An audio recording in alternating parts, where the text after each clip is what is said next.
السلام علیکم ورحمۃ اللہ وبرکاتہ۔ محترم سامعین کرام، حرام چیزیں جنہیں معمولی سمجھ لیا گیا، اس کتاب کا 38واں درس جس کا عنوان ہے عطیہ دینے میں اولاد کے درمیان ناانصافی کرنا۔ بعض لوگ اپنی اولاد میں کسی کو عطیات اور تحائف سے نوازتے اور کسی کو محروم رکھتے ہیں۔ اولاد کے درمیان ایسی ناانصافی حرام ہے۔ ہاں، اگر کوئی شرعی وجہ جواز ہو تو اولاد میں سے کسی ایک کو عطیہ دیا جا سکتا ہے، جیسے اولاد میں سے کسی ایک پر کوئی ایسی ضرورت یا مصیبت آ پڑی جو دوسروں پر نہیں آئی، مثلاً وہ بیماری میں مبتلا ہو گیا یا قرض کے بوجھ تلے دب گیا یا اسے کوئی ذریعہ معاش نہیں ملتا یا اس کے بال بچے بہت زیادہ ہیں یا اس نے اپنے آپ کو حصول علم کے لیے وقف کر رکھا ہے اور اس کا کوئی ذریعہ معاش نہیں ہے، یا مثلاً اس نے مکمل قرآن حکیم حفظ کیا تو والد نے اس کی عظیم محنت پر اس کو بطور انعام عطیہ دیا۔ عمومی عطیہ سے مراد یہ ہے کہ عمومی طور پر اس سے ملتی جلتی ہر وہ صورت جس سے بیٹا کمانے سے عاجز اور باپ قادر ہو تو باپ اپنے اس مخصوص بیٹے پر خاص طور پر خرچ کر سکتا ہے، جیسا کہ علامہ ابن باز رحمہ اللہ نے بتایا ہے۔ تو ان شرعی وجوہات کی بنا پر اگر والد اپنی اولاد میں سے کسی ایک کو بطور خاص عطیہ دے تو اس میں کوئی حرج نہیں ہے، لیکن ساتھ نیت یہ بھی رکھے کہ اگر میری باقی اولاد میں سے بھی کوئی دوسرا اس طرح کا ضرورت مند ہوگا تو میں ان کو بھی اس طرح عطیہ دوں گا جس طرح میں نے اپنے اس ضرورت مند بیٹے کو دیا ہے۔ اس کی دلیل اللہ رب العالمین کا یہ فرمان ہے سورہ مائدہ کی آیت نمبر 8 میں، اعوذ باللہ من الشیطان الرجیم، اعدلوا هو اقرب للتقوی واتقوا اللہ، عدل و انصاف کیا کرو، یہی تقوی کے زیادہ قریب ہے اور اللہ تعالیٰ سے ڈرتے رہو۔ اور خاص دلیل مندرجہ ذیل حدیث ہے۔ حضرت نعمان ابن بشیر رضی اللہ تعالیٰ عنہما فرماتے ہیں کہ میرے والد بشیر رضی اللہ تعالیٰ عنہ نے مجھے لے کر نبی کریم صلی اللہ علیہ وسلم کی خدمت میں حاضر ہوئے اور عرض کیا، انی نحلت ابنی ھذا غلاما، میں نے اپنے اس بیٹے کو ایک غلام عطیہ کیا ہے۔ نبی کریم صلی اللہ علیہ وسلم نے پوچھا، کیا تو نے اپنے تمام بیٹوں کو اس طرح کا غلام عطیہ دیا ہے؟ میرے والد نے کہا، نہیں اے اللہ کے رسول۔ تو نبی کریم صلی اللہ علیہ وسلم نے ارشاد فرمایا، اس غلام کو واپس لوٹا لو، اس غلام کو واپس لوٹا لو۔ صحیح بخاری کی روایت ہے یہ۔ اور ایک حدیث کے الفاظ ہے کہ نبی کریم صلی اللہ علیہ وسلم نے فرمایا، فاتقوا اللہ وعدلوا بین اولادکم، اللہ سے ڈرو اور اپنی اولاد میں انصاف کرو۔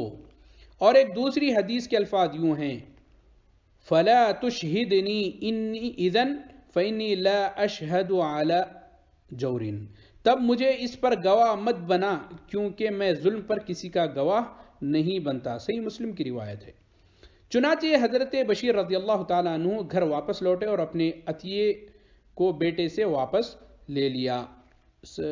فتح الباری میں آپ اس کی تفصیل دیکھ سکتے ہیں۔ بعض خاندانوں اور کنبوں کے حالات کا جائزہ لینے سے پتہ چلتا ہے کہ کچھ آبا و اجداد عطیہ وغیرہ دینے میں اپنی اولاد میں سے کسی ایک کو دوسرے پر ترجیح دیتے ہیں اور اللہ سے نہیں ڈرتے،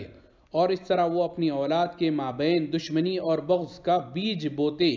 اور ایک دوسرے کے خلاف ان کے سینوں میں غصے کی آگ بھڑکاتے ہیں۔ کسی بیٹے کو محض اس لیے عطیہ سے نواز کر وہ شکل و صورت میں اپنے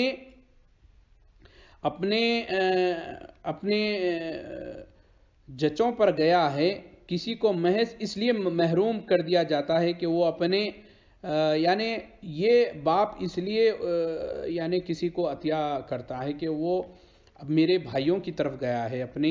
چاچاؤں کی طرف گیا ہے، اور کسی کو محض اس لیے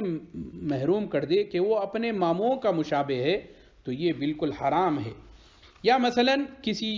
کی دو بیویاں ہوں، ایک بیوی کی اولاد کو تو بہت کچھ نوازا ہے اور دوسری بیوی کی اولاد کو محروم رکھا ہے، یا ایک بیوی کی اولاد کو تو بڑے اعلیٰ درجے کے اسپیشل اسکولوں میں داخل کروایا ہے، دوسری بیوی کی اولاد کو اس کے برعکس سلوک کیا ہے۔ اولاد میں اس ناانصافی کا بھیانک انجام باپ کو اپنی آنکھوں میں دیکھنا پڑے گا، کیونکہ باپ کی نظروں میں سے گرا ہوا شفقت پدری سے محروم بچہ عموماً مستقبل میں اپنے باپ کا فرما بردار نہیں ہوتا۔ عہد نبوی میں جس آدمی نے عطیہ دیتے وقت اپنی اولاد میں سے کسی ایک کو دوسرے پر ترجیح دی تھی، نبی کریم صلی اللہ علیہ وسلم نے ارشاد فرمایا، مسند احمد کی اور صحیح مسلم کی روایت ہے،